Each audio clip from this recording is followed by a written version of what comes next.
Boa tarde a todos. Então vamos hoje falar um pouco sobre o codificador da doutrina espírita. Eu deixei esse título, Obreiros do Bem, que eu estou pensando, já e já fazendo,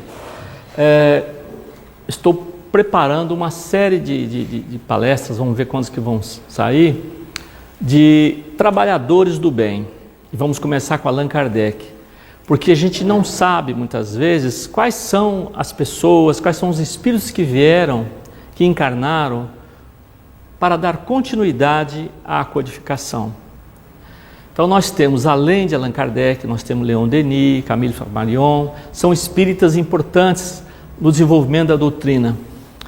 Nós temos aqui, e já tivemos aqui em Portugal, espíritos como Batuíra, Elias da Silva, que foram para o Brasil quando estava começando o espiritismo lá, e lá ajudaram muito, auxiliaram muito. Só que a gente desconhece essas pessoas, nós desconhecemos o trabalho desses espíritas. Quem foi Batuíra? Quem foi Elias da Silva? Quem foi Eurídice Barçanufo? Quem foi Bezerra de Menezes? Então, a gente tem assim, muito material espalhado por aí dando informação desses espíritas, que eu diria assim, pioneiros, em períodos que era inclusive proibido você ser espírita, porque hoje é fácil.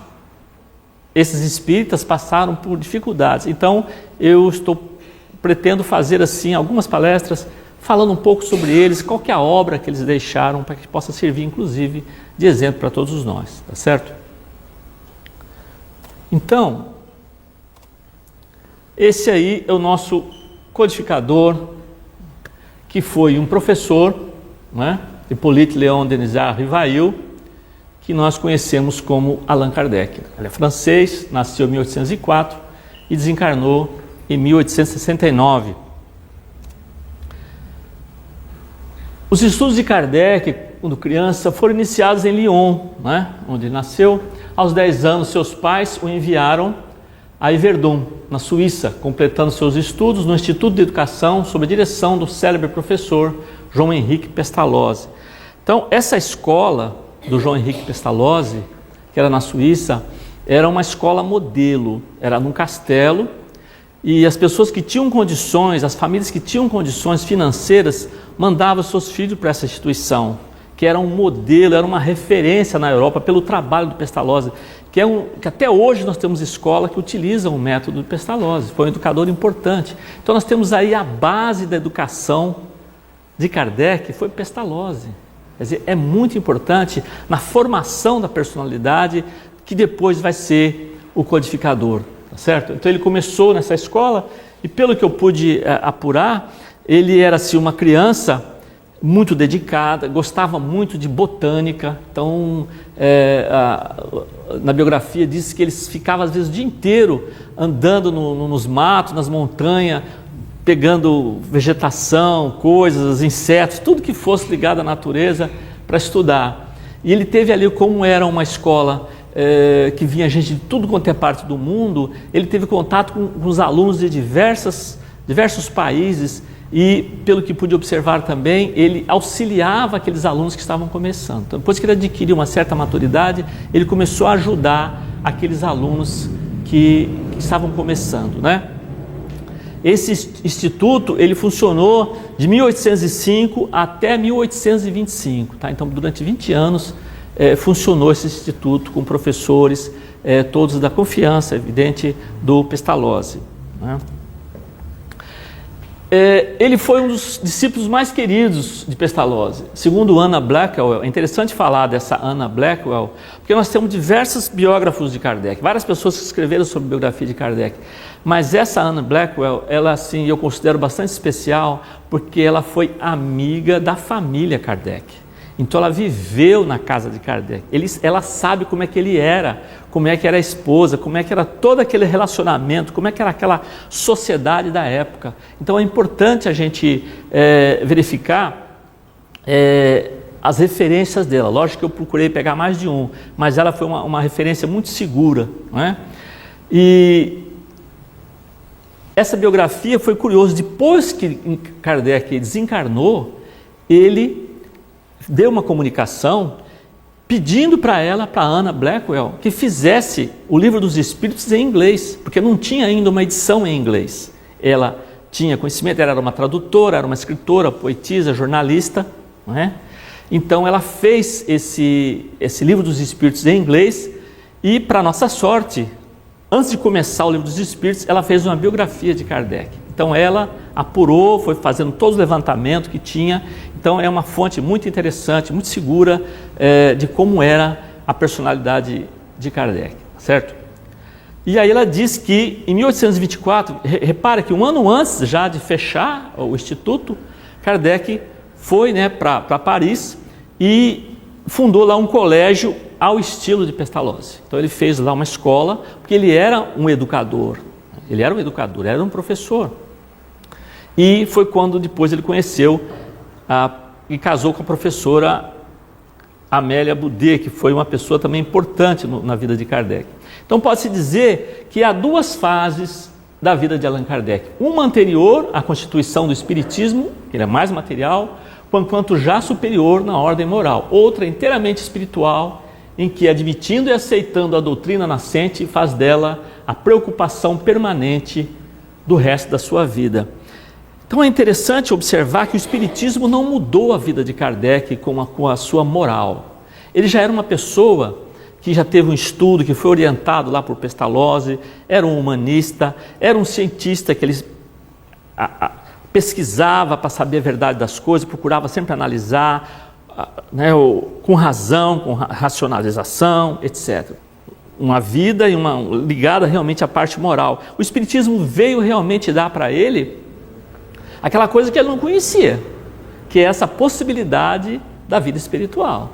Eles foram todos, nessa época, educados no catolicismo, mas quando a gente chega a uma certa idade, começa a pensar sobre uma série de coisas, inclusive das próprios dogmas da igreja, e começa a pensar. E ele só foi realmente, nós vamos ver que ele só foi alertado para os fenômenos, né, bem mais tarde um pouco. Então ele, como educador, ele publicou diversas obras, entre elas o Plano para Melhoramento da Instrução Pública, 1828, em 1829 o Curso Prático e Teórico de Aritmética, em 1831 Gramática Francesa Clássica, em 1846 Programa dos Cursos Usuais de Química, Física, Astronomia e Fisiologia.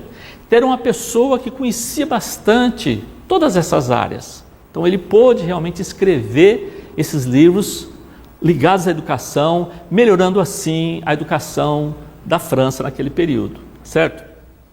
Bom, mas antes de falar como que Kardec começou esse seu estudo, essa sua pesquisa sobre os fenômenos espíritas, nós vamos fazer aqui uns antecedentes. Como é que começaram? Qual é o exemplo que nós temos sobre os fenômenos espíritas? O que a gente tem de registro assim, mais significativo são as irmãs Fox, onde nós tivemos realmente ali as primeiras manifestações ditas de manifestações inteligentes. Como é que foi isso aí? Essa cidade, né, Hydesville, que era no estado de Nova York, morava ali a família Fox, composta de 3 filhas, 2 das quais viviam com os pais. Os Fox se estabeleceram na casa desde 1847. Então, ele tinha 3 filhas, mais 2 filhas que ficaram lá na casa, né, que era a Kate e a Margaret. Então ali, por volta dos 12 anos, 15 anos, era mais ou menos o que tinha quando começaram realmente fortes os fenômenos espíritas naquela casa, que nós vamos ver. Em 1848 começaram a arrastar de cadeira, objetos se deslocando, batida nas paredes. Essa família era uma família protestante. O que eles pensaram logo de cara? É o demônio, né? Eles pensaram já que era o demônio que estava ali naquela casa, que precisava dar um jeito nisso. Que barulho é esse? O que esses demônios querem nessa casa aqui? Tá? Essa foi a ideia que passaram primeiro pela cabeça deles, né? Mas a menina, uma das meninas, a Kate, ela resolveu desafiar essa força invisível que estava na casa, a repetir com os golpes as palmas que ela batia com as mãos. Então o que acontecia? A batida batia na parede, ela pegava e batia uma palma junto. Aí ela começou a bater 2 vezes, a batida batia 2 vezes. Então ela percebeu que existia uma comunicação. A coisa que está aí tá me dando resposta, não é isso? Foi o que ela começou a fazer. A resposta foi imediata. A cada estalo, um golpe era ouvido logo a seguir. Ali estava a prova de que a causa do som seria uma inteligência incorpórea. Achava que era coisa do demônio e pediram que se retirasse da casa. Olha, vocês saem daqui porque nós não queremos isso. O que ela começou a fazer? Ela pegou e falou assim, olha, se você é uma pessoa que está aí, que quer falar comigo, eu vou fazer o seguinte, eu vou fazer uma pergunta, e se for a resposta correta, você dá uma batida. Se for não, você bate 2 vezes. Aí ela começou a fazer pergunta. Você é o demônio? Não era. Ela começou a chegar e ver que a coisa não era um demônio. Então, com a dificuldade, e foi uma batida depois a letra A, 2 batidas a letra B, foram fazendo um código de comunicação com essa entidade. Ele falou que não era, que chamava Charles Rosman e teria sido assassinado na casa. Então ela falou, mas peraí, então não é um demônio? É uma entidade? Que entidade que é essa? Então foi morto na casa? Aí ele respondeu, sim, eu era um caixeiro viajante que vinha aqui há alguns anos atrás, nessa casa, que era outro dono, eu vim aqui e fui vender meus produtos que eu tinha aqui, e a pessoa, o dono do lugar, quis roubar, né, e roubou minhas coisas e me matou. Eu fui assassinado e depois ele pegou e me enterrou na adega da casa, não é? Na época eles foram lá depois procurar achar alguma coisa, mas chegaram em água, tinha água embaixo, não deram para ver nada. Mas por incrível que pareça, só 100 anos depois que foram descobertos que o esqueleto estava na parede. Foram derrubar a parede, estava o esqueleto na parede, não no chão. Tá? Então foi constatado depois que era, sim, uma pessoa que tinha sido assassinada naquele lugar. É curioso, né, essa história que os jornais da época publicaram, não é isso? Depois, outras casas de Rochester começaram também a registrar os fenômenos semelhantes à Casa dos Focos. Esses acontecimentos também passaram a ocorrer em outros estados americanos. Então, o que aconteceu? A vizinhança começava a chegar, queria saber o que era, né? Que barulho é esse? Que entidade que é essa? E aí começou, né? Já veio o jornal, já veio aquela... Vocês imaginem, né, como é que seria se aqui nesse centro começasse a aparecer imagem, né, de Jesus aqui na projeção, né? Por mais que o Zé Manuel fosse falar, não quero publicidade, alguém ia querer vir aqui para falar, que imagem que é essa que está aparecendo aqui? Você imagina lá na época. Então o povo era curioso, queria saber, como até hoje é, né? Quer saber que milagre que é esse, eu quero comer cá, quem que é esse espírito, será que eu vou conseguir falar com minha mãe? Começa, né? Todo tipo de exploração que aconteceu na época, né? E essas meninas foram judiadas muito, né? Depois aparece o chamado, diz que os próprios espíritos começaram a aperfeiçoar o sistema de comunicação, que são chamadas as mesas girantes e mesas falantes. O que seria isso aí? Mesmo ainda nos Estados Unidos, várias pessoas em volta de uma mesa, todo mundo senta ali, tal, põe as mãos sobre a mesa e depois de uma oração, etc, etc, aquela mesa levanta um pouco, certo?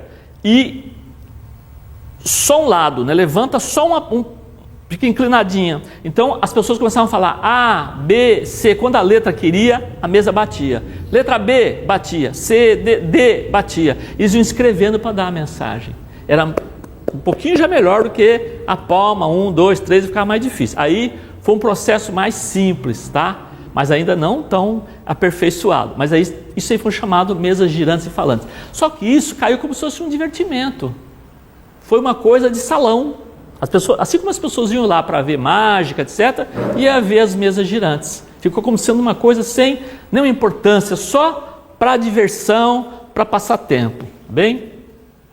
Essa onda espiritualista passou da América para a Europa, cujo terreno já se encontrava preparado pelo desenvolvimento científico. O primeiro jornal francês a dar maior destaque a essa questão foi esse jornal, 26 de 1852, com o título Os Espiritualistas da América. Mas também, mesmo na França, o jornal ridicularizou os fenômenos, dizendo que não passava de embuste de criminosos contra a religião da época. Então aquilo lá tudo era conversa, que não servia para nada, aquilo lá era uma piada, era brincadeira de pessoas de mau gosto, etc, etc. Então, aí você tem uma ideia, o que Kardec encontrou, tá? Bom, como é que foi o contato do professor Rivail, né, que não era o Kardec ainda, né? Em 1854 ele ouvira falar em mesas girantes. Fortier, que era um magnetizador que ele conhecia, porque porque o magnetismo era uma coisa corriqueira naquela época, disse que acabara descobrindo no magnetismo uma singular propriedade, a de fazer girar as mesas e marchar à nossa vontade.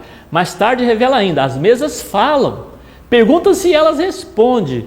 Mas Kardec, com aquele rigor científico dele, ele fala, isso aí é conto da carochinha. Eu não acredito, a não ser que a mesa tenha músculos, a não ser que a mesa tenha cérebro, para poder pensar e responder. Esse é o Kardec. As pessoas dizem, o Kardec já era um místico. Não, não era místico quando ele teve contato com os fenômenos. Ele era um cientista. E nós vamos ver que todo o trabalho dele é uma metodologia científica que nós conhecemos hoje, não é? Então foi em maio de 1855, com o Sr. Fortier, na residência de Madame Plenemaison, que o professor Rivail assiste pela primeira vez o fenômeno das mesas girantes. Então ele foi lá, soube daquelas pessoas, da seriedade daquelas pessoas, porque você sabe quem são as pessoas sérias no lugar que a gente mora. Você sabe quem que é mentiroso, quem que é embusteiro, a gente conhece. E nós conhecemos as pessoas que são sérias, que são dedicadas, que pesquisam as coisas, não é isso? Então ele conhecia aquela família e ele foi levado a essa casa para conhecer o fenômeno. Depois que ele viu o fenômeno, lógico, né, ele analisou se tinha um jeito de fazer alguma traquinagem, né, para poder falsificar aquilo, se fosse um engodo, uma mentira, e ele percebeu que não era, tá? Ele disse, olha só o que Kardec disse: eu entrevia naquelas aparentes futilidades, no passatempo que faziam daqueles fenômenos, qualquer coisa de sério, como que a revelação de uma nova lei que tornei a mim estudar a fundo. Então ele fez o que muitos cientistas hoje não fazem. Ele não virou as costas para o fenômeno, ele foi atrás do fenômeno. Vou analisar, se tiver alguma verdade aqui eu vou descobrir. E hoje a gente vê muitas vezes espíritos, né, entidades que tentam mostrar às vezes para nós as coisas, mas o pessoal da ciência muitas vezes fala, não, isso aí é coisa de religião, de misticismo, não vamos me envolver com isso. Felizmente muitos médicos cientistas estão se dedicando à EQM, à experiência de quase morte, vidas passadas, e está realmente se desvendando aí coisas que eram chamadas mistério. E hoje nós vamos ver que é tudo natural, nós que não conhecemos ainda, não é isso? Que não conhecíamos. Então isso aí está em obras póstumas de Kardec. Então um amigo do professor Rivail tinha duas filhas médiums, eram alegres e divertidas. Quando estavam sozinhas ou com jovens companheiros, recebiam mensagens frívolas. Contudo, percebeu-se que quando o professor Rivail estava junto, as mensagens tinham caráter sério e grave. Então as meninas já faziam essas mensagens, etc, etc. E disse que era tudo brincadeira. Mas quando Kardec estava perto, as mensagens tomavam outro significado. São mensagens sérias. Não era mais aquela frivolidade. Por que isso, né? O que aconteceu de diferente? E a Anna Blackwell conta. E sobre suas indagações, as inteligências invisíveis, quanto à causa dessa mudança, por que com as meninas era brincadeira, quando Kardec estava era sério, ele foi informado que espíritos de uma ordem muito superior àqueles que habitualmente se comunicavam através das duas jovens médias, vieram expressamente para ele e continuariam a fazê-lo, para capacitá-lo a cumprir uma importante missão religiosa. Então os espíritos avisaram, olha, nós estamos aqui para isso, não estamos aqui para fazer brincadeira, e é você que vai ser a pessoa encarregada disso. Deixou claro isso aí, já. E aí o professor Rivail chega na sua casa com a sua esposa e fala, olha, é uma coisa muito curiosa. Minhas conversas com as inteligências do invisível revolucionaram completamente minhas ideias e convicções. Olha aí como é diferente. Não vou ver isso não, isso é coisa mística, coisa de religião. Eu não quero saber disso. Não, vou analisar. Ele começou a analisar, viu a seriedade do trabalho, o que estava acontecendo, as mensagens eram fidedignas, eram verdadeiras. Espera aí, vamos estudar isso aí mais a fundo. As instruções transmitidas constituem uma teoria inteiramente nova da vida, do dever e do destino humano, que me parece perfeitamente racional e coerente. A razão na frente, a razão. Olha aí. Admiravelmente lúcida e consoladora e intensamente interessante. Tenho bem em mente publicar essas conversas em um livro, pois me parece que o que me interessa tão profundamente, provavelmente possa ser interessante para os outros. Ele já está pensando nos outros. Se isso que eu estou vendo é importante, esse conhecimento, que isso vai abrir a minha mente para um mundo que até então a gente não conhece, para outras pessoas também poderia servir. Por que não começar a registrar, fazer um registro desses acontecimentos, para depois fazer uma publicação que ele considera científica disso? Tá? Gente, depois eu vou falar na biografia, muitas coisas que eu li sobre o Kardec, eu li de uma dissertação de mestrado no Brasil, de uma pessoa que escreveu sobre a metodologia científica do Kardec. Como é que ele descobriu as coisas, qual método que ele usou, como é que foi a coerência dele. Então, um trabalho muito sério. Está o nome aí, depois se alguém te interessa, se alguém quiser, eu até sugiro, quiser saber como é que o Kardec fez, as médias que ele utilizou, como é que foi, que eram crianças médias. Isso é também interessante. É muito fascinante o trabalho, é muito sério o trabalho, né? Os primeiros estudos de Kardec partem de suas observações dos fenômenos, verificando sua veracidade. Passou então a aplicar-lhes o método experimental e os demais processos que usava no campo científico. Olha só. Então, se ele, por exemplo, fazia uma pergunta, que era uma médium, ele fazia uma pergunta para o espírito que estava aqui. Como é que você é o lugar que você mora?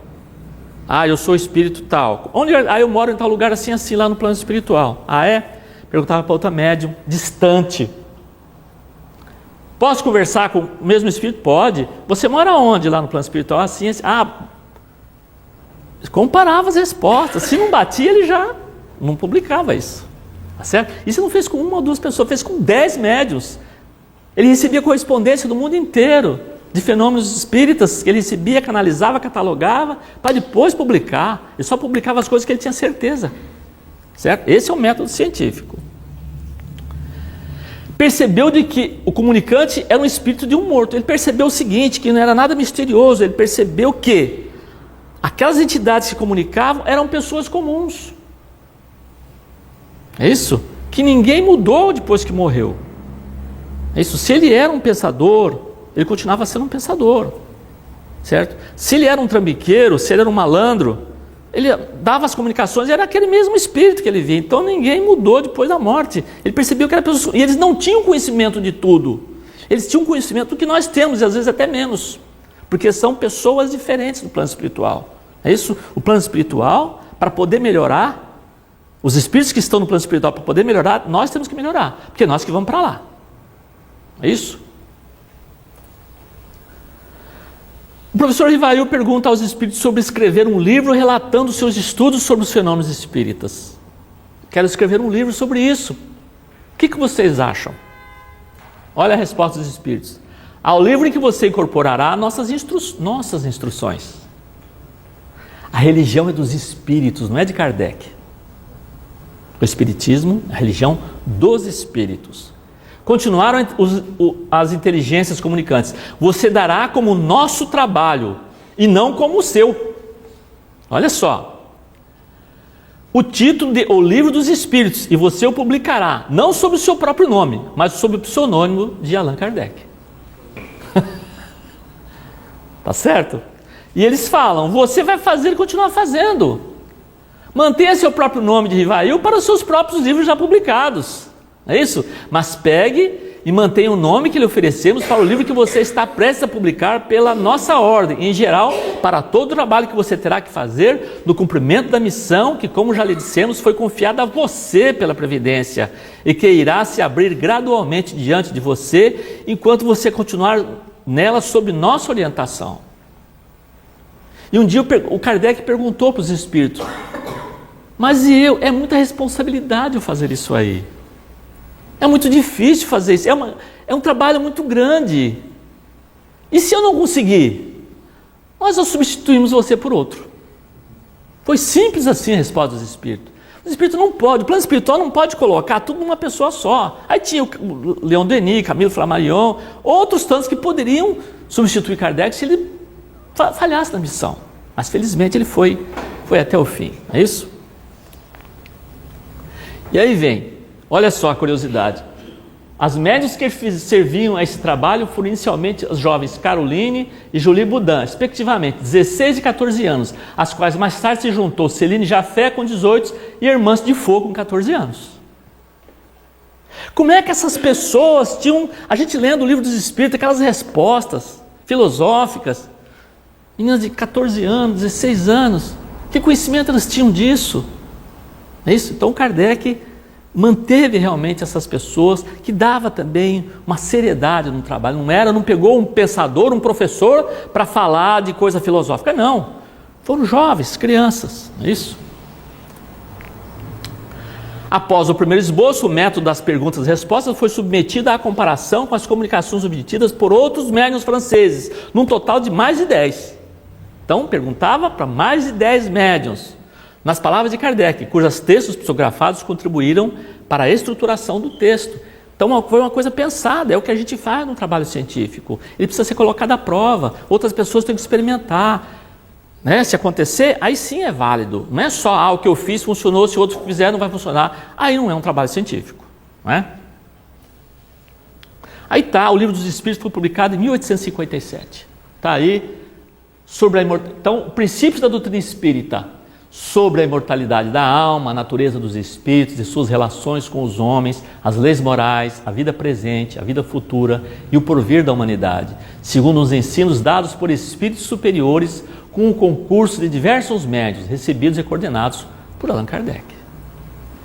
Então, é um trabalho muito sério que Kardec fez, que nos deixou. Tá? Esse livro foi vendido assim rapidamente. Rapidamente, as pessoas pegaram esse livro, já passaram para cá, passaram para lá, e já teve que fazer outra edição. Foi assim, né, bastante concorrido, posso dizer. Mas também, muitos livros também que nós sabemos foram queimados na Espanha, não é? Do alto da Barcelona, não é isso? Barcelona, né?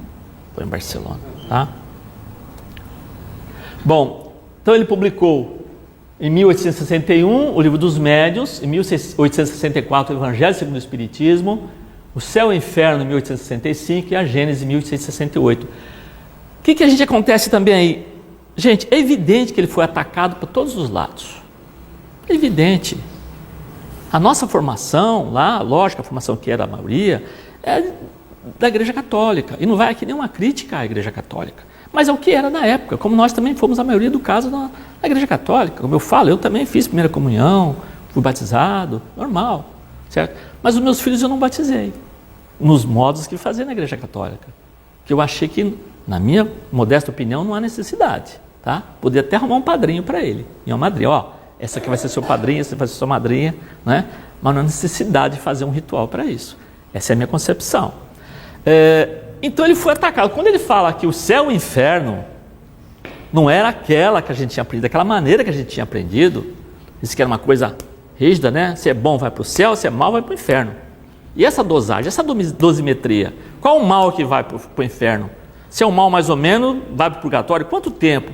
Quem que faz isso? Existem juízes lá para fazer isso? Você é mais ou menos mal, você vai para cá. Você é perverso, você vai para lá. Você é bom, você vai esperar um pouco. Você não é muito bom ainda, sabe? É uma coisa meio estranha. Agora, se você analisar a obra Céu e Inferno, para quem não leu ainda, são os espíritos falando onde eles estão. É o depoimento deles. Olha, era uma princesa. A minha vida foi uma vida fútil. Eu sempre eu fui recebida sempre com reverência. Tudo que eu queria era me era dado, qualquer alimento, qualquer roupa, tudo eu tinha. E eu, quando desencarnei, eu achei que eu ia ter esse tratamento do outro lado, mas não é assim. Tá? O meu jardineiro está melhor que eu. E aí? Então vamos ver que a nossa vida não estava realmente baseada nos princípios da moral e da ética. É isso que a doutrina vem através do Evangelho segundo o Espiritismo. Precisava ter o Evangelho segundo o Espiritismo. É uma visão, né, dos ensinamentos de Jesus à luz da doutrina espírita, que vai aclarar muitas coisas que a gente ainda não sabia, certo? Além das 5 obras básicas, ele publicou também O que é o Espiritismo, em 1859, Introdução ao Estudo da Doutrina Espírita, e Obras Póstumas, depois foi publicado 21 anos após a desencarnação de Kardec, é isso, em 1890. o que é o Espiritismo, eu gostei muito, porque o Kardec, ele vai respondendo as questões como se fosse de pessoas que são contrárias ao Espiritismo. É fantástico, sabe? Mas por que você fala assim, assado? Que prova que você tem disso? Aí ele vai respondendo aquelas indagações de pessoas que questionavam, e com razão. Porque o questionar, gente, ele é salutar. É que dizem, né? O que move o mundo não são as respostas, são as perguntas. As perguntas têm que ser bem feitas. Agora, não posso falar, eu não conheço a doutrina, mas não gosto da doutrina. Eu não li nada sobre o Espiritismo, mas eu odeio o Espiritismo. É uma coisa muito, elementar, não dá para aceitar isso. Agora, se eu conheço a doutrina, analisei os ensinamentos lá passados através do Kardec, através dos Espíritos, e questiono aquilo, se eu tenho um fundamento, aquilo vai ser respondido. O Kardec fez isso inúmeras vezes. Quantas cartas que ele recebeu? E depois respondeu.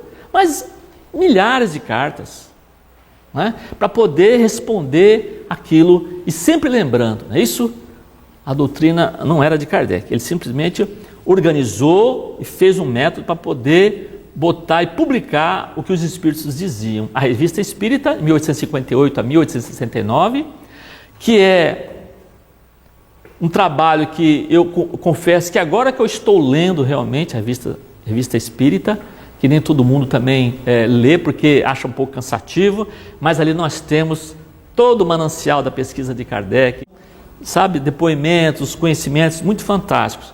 Então ele fez até 1869. Fundou também a Sociedade Parisiense de Estudos Espíritas, em 1858. Kardec registrou o fenômeno. Seu papel seria o de mero transmissor.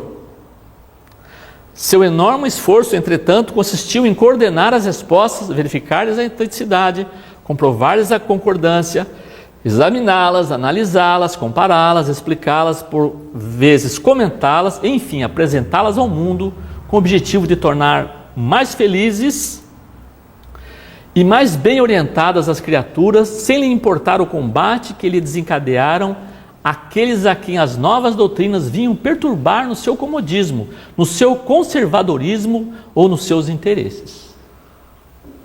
Então, o Kardec não foi só, como se diz assim, o Kardec foi um carteiro dos Espíritos. Não foi assim.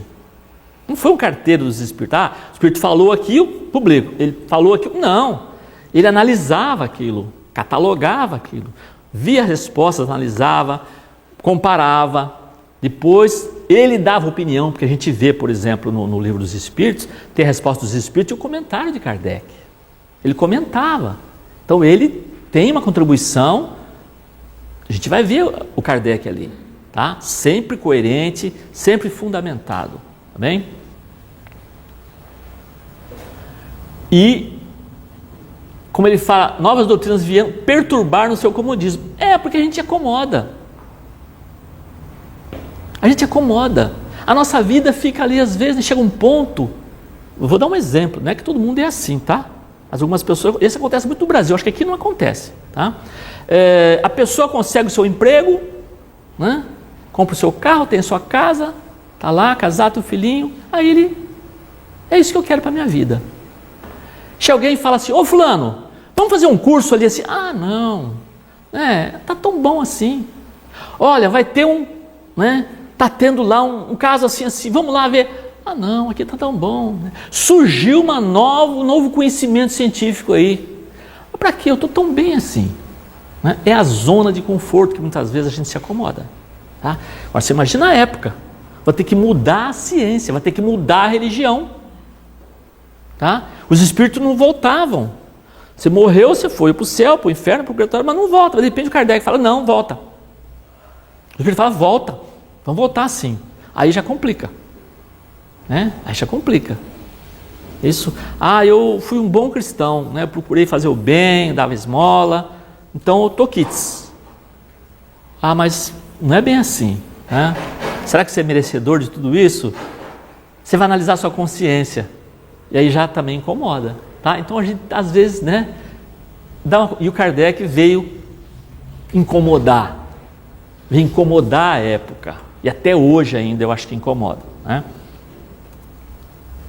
Sobre a doutrina espírita, para encerrar. Apesar da parte que incumbe a atividade humana na elaboração da doutrina, A sua iniciativa pertence aos espíritos. Ela, porém, não é formada pela opinião pessoal de nenhum deles. Não é nem pode ser senão o resultado do ensino coletivo e concordante. Só com esta condição pode chamar-se de doutrina dos espíritos. De outra forma, não teria mais que o valor de uma opinião pessoal. Então, isso mostra bem. E outra coisa que eu esqueci de falar, o Kardec procurou dar naturalidade ao fenômeno espírita. Assim como, quando alguém não conhecia eletricidade, tomou um choque pela primeira vez, desculpe, o trocadilho foi chocante, né? Não é? Mas à medida que a gente conhece a eletricidade, que vê que ela acende uma lâmpada, para nós já é natural, não é isso? Kardec procurou mostrar que os fenômenos espíritas são naturais, não são misteriosos, não tem nada escondido, não existe um véu sobre isso. Nós que não conhecíamos isso. À medida que os espíritos, né, a espiritualidade maior resolveu mostrar, olha, nós estamos aqui, nós continuamos vivos, né? Os espíritos continuam vivos, vocês precisam de conhecer, a vida de vocês vai ter que tomar um rumo para que vocês possam chegar aqui na espiritualidade em condições melhores. Para isso nós mandamos esses espíritos para falar sobre isso. É isso? E Deus, na sua sabedoria maior, mandou Jesus, através do seu evangelho, para poder nos dar esse rumo. Está tudo concordando. Então, quando eu falei, agora para encerrar de verdade, sobre os pioneiros da doutrina espírita, são continuadores do trabalho do Criador. Então, o espírito como Bezerra de Menezes, como Batuíra, que eu falei, que é um português, são pessoas que vieram para, vamos lá, gente, vamos, né, sair dessa zona de conforto e vamos trabalhar. Eu fiquei surpreso de ver, lendo sobre a biografia desses portugueses e brasileiros, teve um deles que foi trabalhar com a Anália Franco no Brasil, que é uma figura assim, importantíssima da doutrina espírita. Foi trabalhar junto à Anália Franco, foi se juntar esforços. Um deles contribuiu para o Reformador, que é uma revista da Federação Espírita Brasileira, na formação, na fundação da Federação Espírita Brasileira. Então o trabalho dos portugueses está muito mais ligado do que vocês pensam, com relação ao Brasil, com relação ao desenvolvimento da doutrina espírita, certo? Tá aí então, né, alguns livros aí, o Livro dos Espíritos, a Gênesis, Obras Póstumas, Allan Kardec, o Espiritismo, Zeus Van Tuyl, As Mesas Girantes, o Espiritismo, Anna Blackwell, uma biografia esquecida, Carlos Embaçaí, Marcelo Pimentel, são assim, essa dissertação de mestrado da Universidade Federal de Juiz de Fora, tá? Que chama O Método de Allan Kardec para a Investigação dos Fenômenos Mediúnicos. É uma dissertação de mestrado de 2014, é um trabalho recente. Então, depois se alguém se interessar, pode entrar em contato comigo, eu dou onde que está isso aí, pode baixar para ler. Eu achei assim fantástico, conhecer realmente muito mais, e um trabalho feito numa academia. Então, não é uma dissertação de mestrado, certo? É isso aí, gente. Agradeço a atenção de vocês, me coloco à disposição para qualquer outra informação, ok? Muito obrigado.